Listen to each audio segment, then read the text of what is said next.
అందరికీ నమస్కారములు. నా పేరు డాక్టర్ ఎడవెల్లి తిరుమల రెడ్డి, కరీంనగర్ జిల్లా. ఈరోజు దృశ్య కవిత గానలహరి కోసము నా కవిత వినిపించబోతున్నాను. అత్యుత్తమంగా ఎన్నుకోబడిన కవితను గురువు గారు ఇచ్చిన అంశం పేరు బంధాలకు బందీ. నా శీర్షిక పేరు బంధాలు కావు వాహకాలు. బంధాలకు బందీవని తలవకు ఏనాడు, బంధంలో దాగిన అనుబంధం తెలుసుకో, మమతల దాగిన మకరందాలను జుర్రుకో. ప్రేమ బంధాలతో బ్రతుకును పండించుకో, మడుగులోన పెరిగే కలువల స్వేచ్ఛగా స్వచ్ఛంగా బ్రతుక నేర్చుకో. బందీవని తలచిన నీవు ఖైదీగా బాధపడేవు.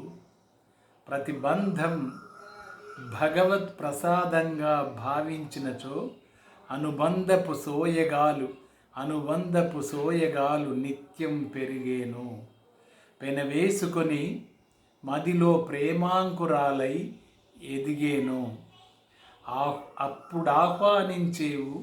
అప్పుడు ఆహ్వానించేవు బంధాలని భగవంతుని ఆశీస్సులుగా. అమ్మా నాన్నల బంధం ఆ దేవునికి ప్రతిరూపం. ఏ జన్మకు తీరని రుణం వారిదే ఈ దేహంలోని కణం. అన్నదమ్ములు, ఆడపడుచులు, ఆలుమగలు, అత్తమామలు, జ్ఞానాన్ని అందించే గురువులు, తోడై నిలిచే మరువని మిత్రులు, దేవుడేర్పరిచిన రక్షక వలయాలు అవి. జననం నుండి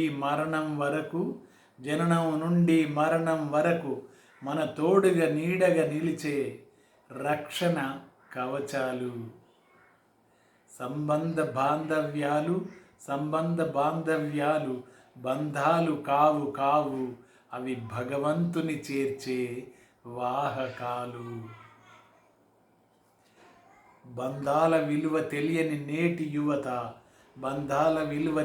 నేటి యువత అనుబంధాల అమృతాన్నంతా ఒలకబోసుకొని విషవలయాల్లో చిక్కుకుంటూ